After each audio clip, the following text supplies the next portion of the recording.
Assalamualaikum warahmatullahi wabarakatuh. Bertemu lagi dengan saya, Kokom Komaria dari SDN Kalimangu 1, Kabupaten Bogor. Pada kesempatan kali ini saya menyajikan sosialisasi budaya positif dan aksi nyata Modul 1 Pendidikan Calon Guru Penggerak Angkatan 7. Pertama, latar belakang. Tata tertib yang dibuat di sekolah dewasa ini masih bersifat satu arah. Proses pembuatan tata tertib pun dibuat oleh guru langsung tanpa membuat kesepakatan bersama murid. Oleh karena itu, untuk mengimplementasi budaya positif ini perlu mengatur ulang tata tertib yang ada di lingkungan sekolah. Paradigma sebelum saya mengikuti pendidikan calon guru penggerak ini yaitu hukuman dapat mendisiplinkan anak. Pemberian hukuman adalah hal positif, serta memberi penghargaan dapat meningkatkan motivasi belajar anak. Sehingga dalam menjalankan disiplin sekolah, siswa merasa terbebani dan tidak merdeka. Sehingga budaya disiplin perlu dikaji ulang menjadi budaya positif. Selanjutnya tujuan. Pertama, menciptakan murid yang merdeka dan disiplin diri yang kuat. Kedua, menanamkan paradigma baru kepada guru, orang tua murid, serta peserta didik terhadap pentingnya menciptakan budaya positif di sekolah. Ketiga, menumbuhkan budaya positif di sekolah dengan meyakini nilai-nilai kebijakan universal. Tolak ukur dari modul ini yaitu dengan terbentuknya keyakinan kelas. Melalui kegiatan kesepakatan antara wali kelas dan peserta didik, murid dapat menerapkan budaya positif melalui disiplin diri yang kuat. Lini masa tindakan yang akan dilakukan yaitu: pertama, berkoordinasi dengan kepala sekolah akan pentingnya penanaman budaya positif dan keyakinan kelas di sekolah, serta mohon izin mendiseminasikan kepada guru dan orang tua murid mengenai budaya positif. Berkolaborasi dengan kepala sekolah dan para guru dalam rangka mendiseminasikan budaya positif di lingkungan sekolah. Ketiga, membuat kesepakatan kelas bersama peserta didik dalam rangka menanamkan budaya positif. Keempat, melakukan tahapan segitiga restitusi untuk merefleksi serta mengevaluasi keyakinan kelas yang sudah dibuat bersama. Dan terakhir, mensosialisasikan budaya positif dan perubahan paradigma pada orang tua murid. Perubahan membutuhkan dukungan. Dukungan yang dibutuhkan yaitu dukungan dari kepala sekolah, guru, dan orang tua murid dalam rangka menciptakan budaya positif di lingkungan sekolah dan tindak lanjut di lingkungan keluarga. Selanjutnya, dukungan berupa sarana dan prasarana dalam menumbuhkan budaya positif untuk siswa. Berikut ini aksi nyata mendiseminasikan budaya positif kepada guru dan kepala sekolah. Assalamualaikum warahmatullahi wabarakatuh. Sebelumnya terima kasih kepada ibu guru harapkan yang sudah meluangkan waktu. Santai saja ya ibu. Ibu sambil makan, sambil menulis. Di sini saya hanya mensosialisasikan apa saja yang saya dapat, dan memang ini kewajiban dan tugas saya sebagai calon guru penggerak untuk mensosialisasikan nilai-nilai positif atau budaya positif kepada seluruh rekan. Budaya positif itu apa saja? Ini tercantum dalam ada yang namanya disiplin positif, kemudian motivasi perilaku manusia, nanti yang akan saya jelaskan. Kemudian posisi kontrol restitusi, ini makna disiplin menurut Bapak Ki Hajar Dewantara. Kenapa menurut Bapak Ki Hajar Dewantara? Karena pendidikan di guru penggerak itu ternyata itu berdasarkan pemikiran-pemikiran Ki Hajar Dewantara. Jadi pemikiran Ki Hajar Dewantara yang kita kenal kan selama ini cuma Tuturi Handayani ya, Ingarso Sungkulodo cuma 3. Ternyata masih banyak pemikiran-pemikiran beliau mengenai tentang disiplin ini. Terus di sekolah juga ibu bapak nggak ada bapaknya. Ini si anak itu diberikan kemerdekaan. Artinya sekolah itu kenapa dikatakan merdeka belajar?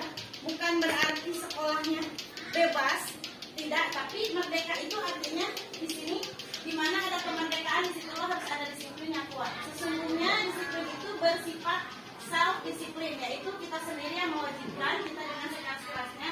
Tetapi itu sama saja, sebab jikalau kita tidak cakap melakukan self disiplin, wajiblah penguasa lain mendisiplinkan kita. Dan peraturan demikian itulah harus ada di dalam suasana yang merdeka. Artinya gini, si anak biar disiplin tapi dari kesadaran diri sendiri gitu. Tidak kita menekan. Sistemnya seperti itu. Contoh kayak merdeka yang lain, ketika kita membuat sebuah peraturan, bagaimana si anak bisa menyadari bahwa itu adalah kesalahan dia, tapi dari hati nuraninya. Terus masalah penghargaan. Kemarin kan kita sibuk masalah penghargaan. Gimana masalah rankingan? Kenapa tidak boleh diumumkan rankingan?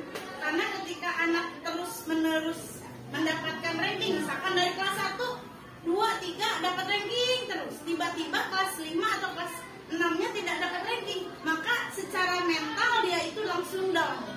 Kok aku nggak dapat ranking ya? Jadi hal seperti ini sebenarnya tidak bagus untuk perkembangan anak. Jadi si anak itu perkembangannya dilihat dari dirinya sendiri. Kamu kelas 5 baru bisa pecahan, nanti kelas 6 meningkat, berarti kamu udah hebat. Sekecil apapun keberhasilan anak harus diapresiasi gitu. Terus jadi patokannya, kenapa tidak boleh ada perankingan, tidak boleh membandingkan kemampuan anak satu dengan yang lainnya.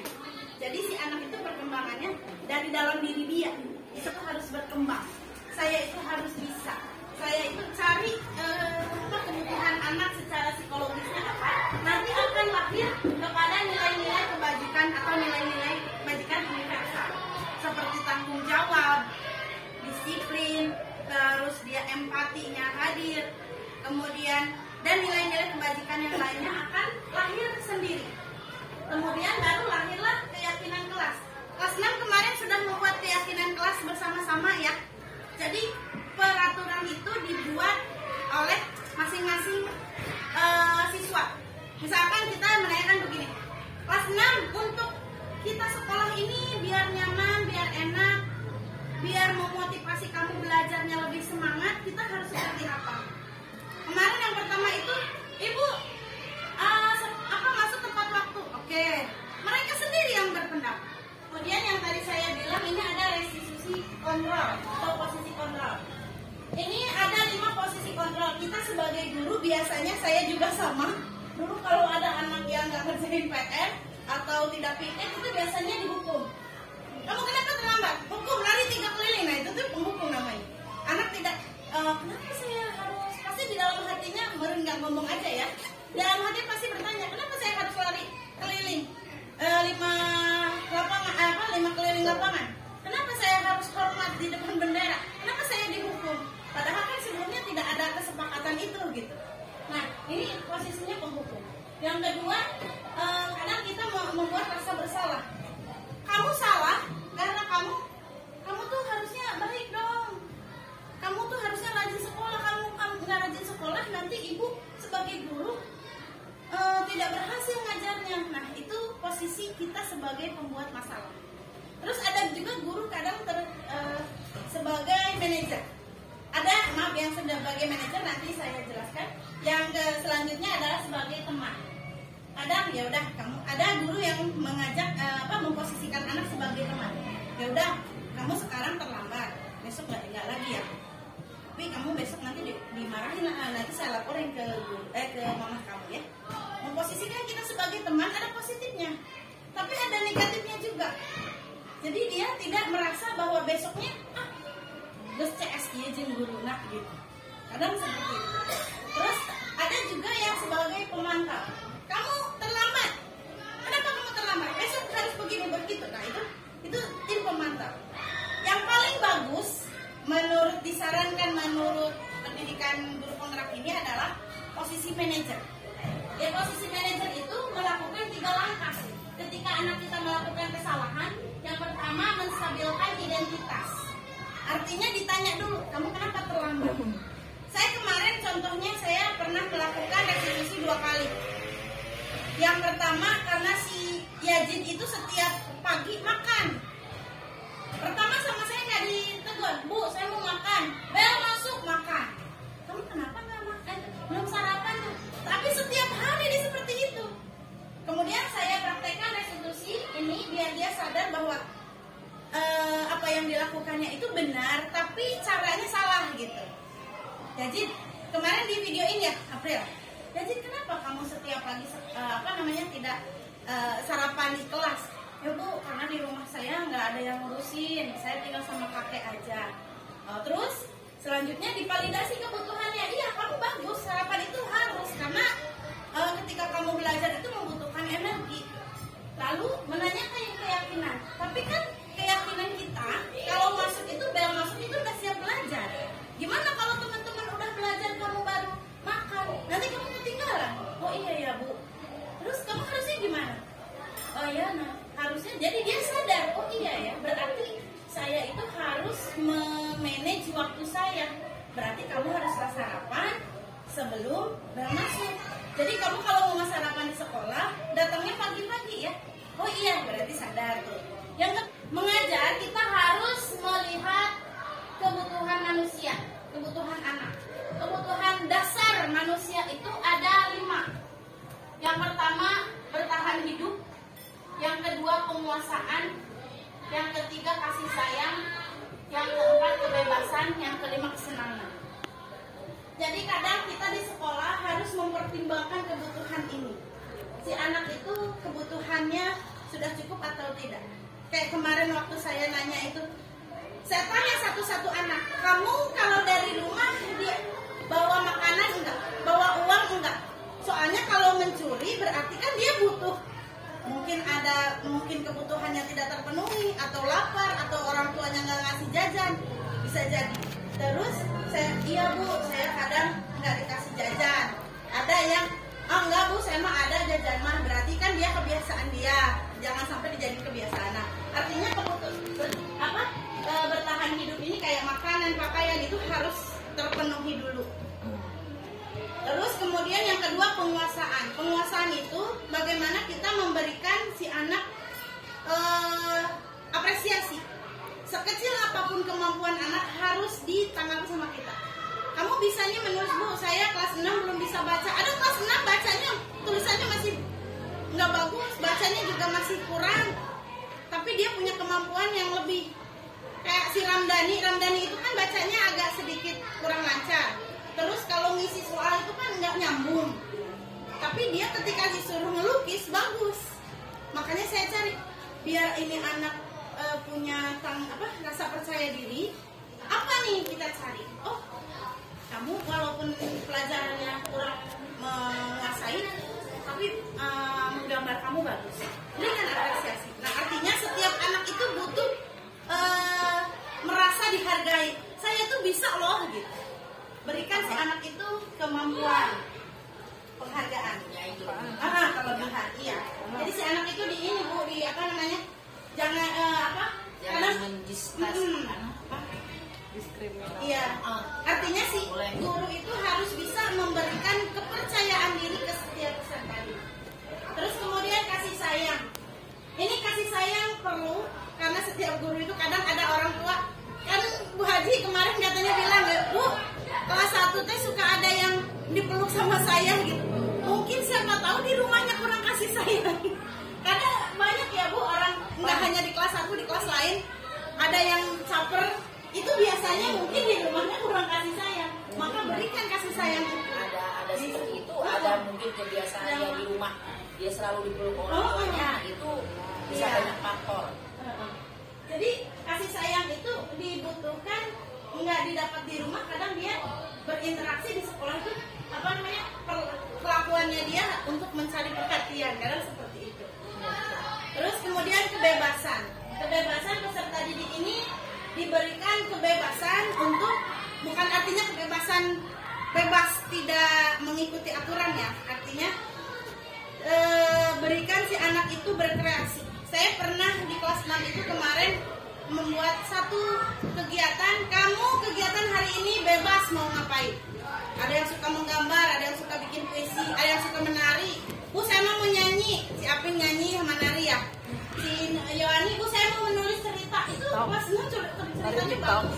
Jadi kadang memberikan kebebasan kepada anak. Berikan satu waktu biar anak itu bebas berkreasi. Kemudian misalkan 1 bulan sekali, ya, tiap kelas, silakan anak bebaskan. Kalau perlu dia berekspresi di luar kelas, dia dengan membawa buku dan sebagainya. Asal jangan mencelakakan, misalkan dia belajar di luar, oh dia lihat tentang tanaman, dia menulis tanaman dan sebagainya. 1 bulan 1 kali aja anak bawa, silakan dibebaskan. Terus itu juga yang kemarin kata ibu kan harusnya mah dibawa ke lapangan gitu kan, yang kemarin kata ibu dibawa keluar apa gimana. Tapi kan kita teh susah ya, nggak ada lapangan.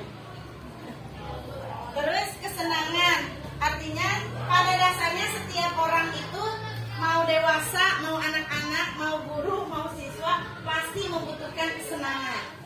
Bagaimana kita sebagai guru memberikan pelajaran itu sebisa mungkin menyenangkan untuk siswa. Karena kalau senang katanya dalam teori-teori pendidikan itu dalam posisi senang maka ilmu atau pengetahuan itu cepat menyerap. Pagi-pagi itu kalau assalamualaikum gitu, selamat pagi anak-anak, apakah hari ini kalian senang? Itu tanya dulu ke anak itu. Senangkah kalian hari ini?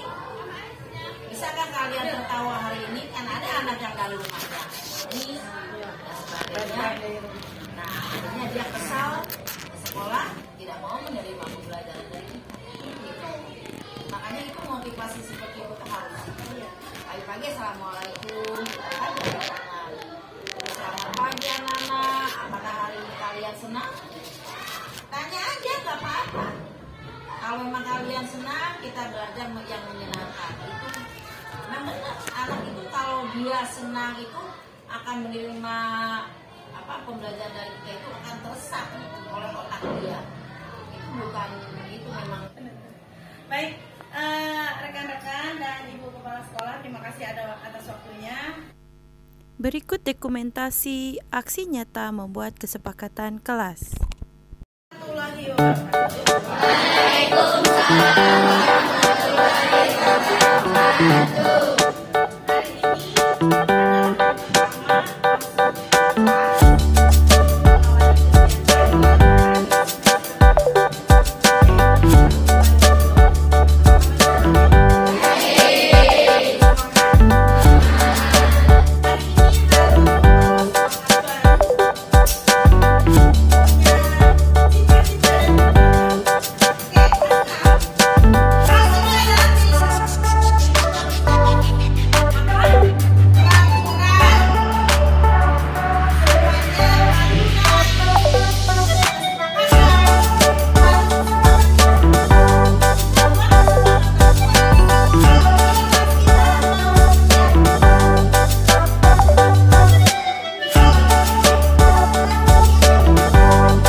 Berikut ini langkah-langkah kegiatan restitusi.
Mungkin ada orang yang bukan punya orang gitu ya.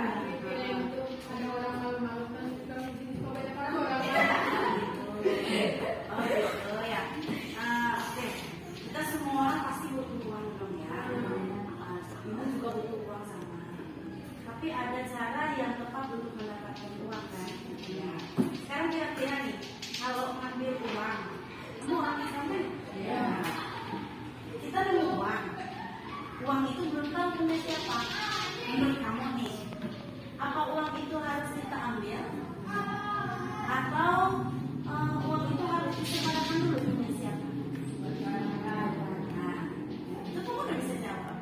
Jadi sebaiknya itu disebarkan dulu, ditanya dulu, ini uang siapa? Jangan langsung ambil, apalagi dibagi-bagi. Nah sekarang pertanyaannya, seandainya itu kamu mengembalikan setelah ditegur sama gua deh. Oh kan? Oh, kamu langsung dikasih ke si Mbak semua. Tapi si Mbak nggak marah. Kamu juga itu ngambil Oh dia, cacangan dia. Tapi dikembaliin nggak? Kembaliin semua. Nah, sekarang kira-kira kalau misalkan tidak tahu itu uang si Mbak, kalian akan ambil? Ambil. Seandainya nih,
kalau pas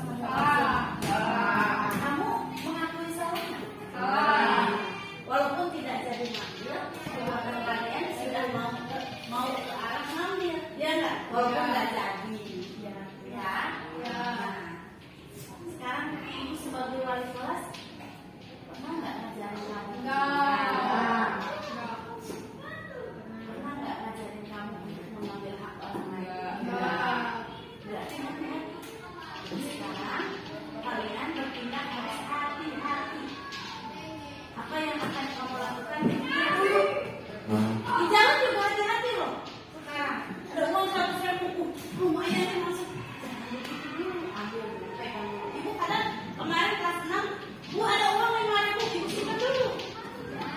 Sehari, 2 hari, 3 hari simpan. Biasanya besoknya ada, Bu, saya kehilangan uang berapa? 5.000. Oh ya udah. Ibu simpan dulu. Nah, nanti kalian juga seperti itu ya. Kalian juga bisa tanya dulu, biasanya kalau saya kan di sini enak.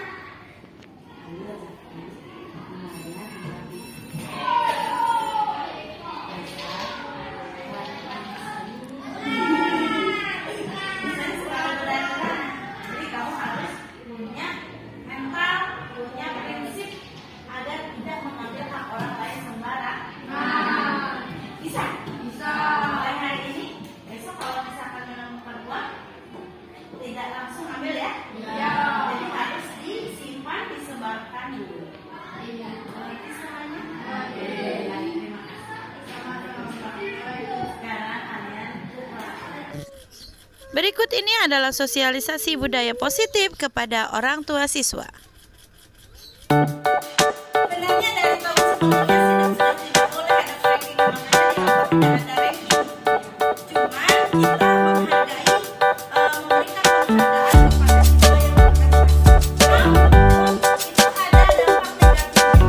Kenapa? Karena di sini terkadang ketika seseorang diberikan penghargaan, ada yang merasa tertitik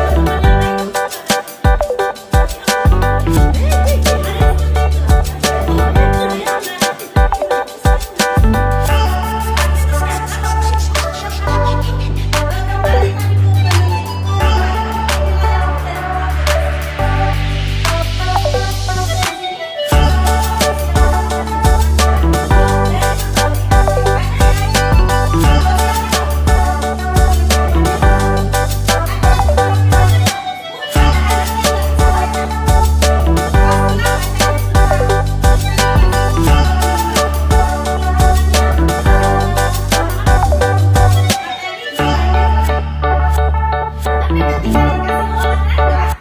Dia bagus, renangnya pintar, terus gerakannya cepat. Ada juga yang nggak bisa secara matematika, tapi ternyata dia menggambarnya bagus. Nah, di sini harus memberikan penghargaan dari tidak hanya dari satu orang.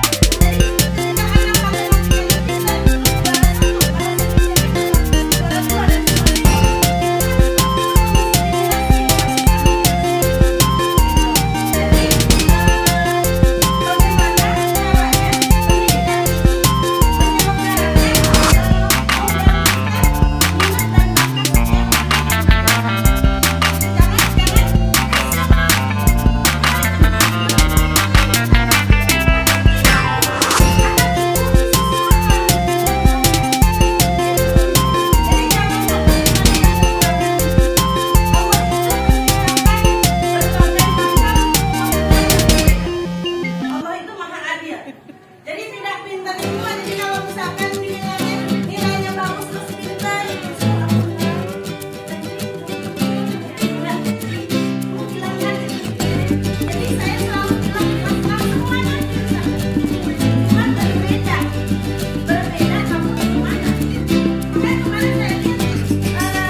mungkin dari berbagai provinsi ya, ada yang dari Bandung, dia cerita saya itu dari SD juara 1, SMA juara 1, terus tiba-tiba dia ketua OSIS juga. Ketika SMA dia tidak terpilih menjadi penambalan, langsung join. Artinya dia sudah dimanjakan, sudah terbiasa dengan penghargaan. Terus tidak ada belajar kenapa biar harusnya belajar itu dari kesadaran diri, dari dalam diri. Terus bagaimana caranya kita bisa membangunkan motivasi intrinsik untuk belajar, bukan untuk karena hadiah. Demikianlah sosialisasi aksi nyata modul 1 calon guru penggerak angkatan 7. Saya Kokom Komariah undur diri. Wassalamualaikum warahmatullahi wabarakatuh.